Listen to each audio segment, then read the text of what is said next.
6.25 전쟁은 한반도 현대사의 가장 큰 비극입니다. 북한 전후 세대가 보는 6.25 전쟁의 의미를 기획 인터뷰로 알아보고 있는데요. 오늘 마지막 시간입니다. 북한 정권은 체제와 정권 유지를 위한 도구로만 전쟁을 이용하고 있습니다. 이걸 북한 젊은 세대들은 어떻게 받아들이고 있는지에 대해 자세한 이야기 나눠봅니다. 북한 외교관 출신인 이일규 국가안보전략연구원 책임 연구위원 모셨습니다. 위원님 안녕하십니까? 안녕하십니까? 네, 위원님, 북한의 6.25를 왜곡한 체제 유지와 우상화 작업은 사실 한계를 겪을 수밖에 없다고 생각을 합니다. 무엇보다 젊은 세대는 이 전쟁을 체감하기엔 좀 시간이 오래 흘렀지 않습니까? 북한에서도 이런 분위기를 느끼고 있을까요? 네.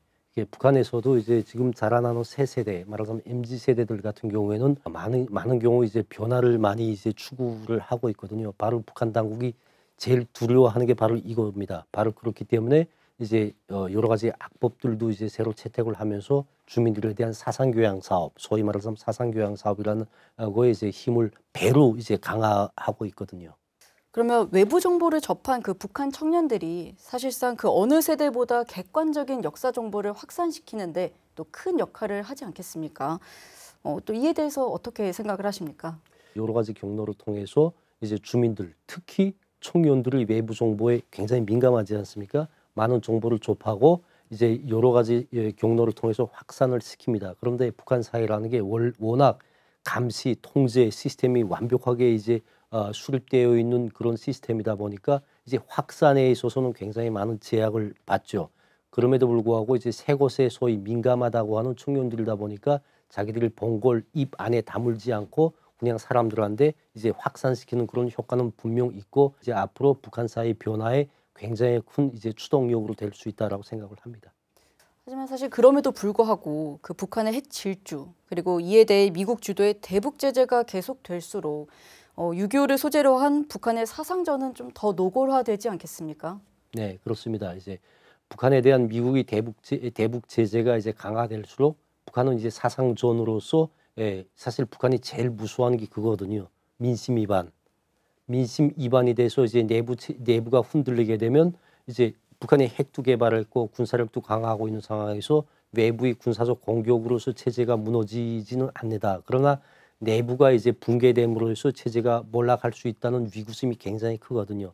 그러다 보니까 민심 위반을 막고 내부 결속을 강화하기 위해서는 감시 통제와 함께 소위 세뇌라고 하는 그런 사상전을 강도 높이 벌려야 된다. 제재가 강화될수록 이게 다 이런 제재 때문에 우리가 못 사는 거고 이런 제재를 타파해야 정당히 우리가 잘 살 수 있는 그런 미래가 온다라는 그런 말도 안 되는 사상전을 또 강화하는 거죠. 그래서 남북 문제 전문가들은 탈북자들에게 6.25 전쟁에 대한 교육을 통해서 자유와 민주주의에 대한 소중함을 또 일깨우고 또 남북이 평화롭게 공존하는 길을 모색할 수 있게 해야 한다고 말을 하고 있습니다. 이게 또 중요한 이유가 무엇이겠습니까?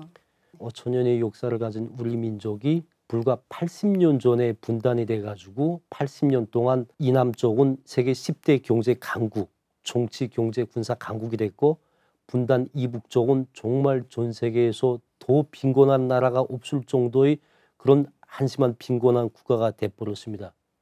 대한민국이 이렇게 위대한 국가가 됐고 북한이 저렇게 그 한심한 나라가 된 근본이 무엇이겠습니까? 바로 자유민주주의에 대한 대한민국의 선택이거든요. 이러한 자유민주주의에 대한 대한민국의 선택이 대한민국을 위대한 나라로 만들었다고 저는 생각을 합니다. 바로 그 때문에 북한은 이런 자유민주주의 가치에 대한 북한 내 확산을 굉장히 두려워하거든요. 이런 자유민주주의 가치가 북한 내에 들어오면 이제 북한이 체제를 유지할 수 없다. 우리 탈북민들이 자유민주주의 가치에 대한 소중함을 더 많이 느끼고 있다고 생각을 합니다. 그럼 끝으로 전쟁을 겪지 않았고 또 이 전쟁을 잘 모르는 MZ 세대들에게 들려주고 싶은 이야기가 있으십니까? 지금 자라나는 새 세대들, MZ 세대들 같은 경우는 정말 너무 평화 모드에 빠져 있다고 생각을 합니다. 우리 세대가 이제 우리 MZ 세대들한테 물려줘야 될 유산 중에 하나가 이제 안보 태세를 갖추고 전쟁에 대한 경계감을, 각성감을 높여주는 것, 이게 아닐까 저는 이렇게 생각합니다. 네, 잘 들었습니다. 지금까지 이일규 국가안보전략연구원 책임 연구위원과 함께했습니다. 위원님 오늘 말씀 감사합니다. 감사합니다.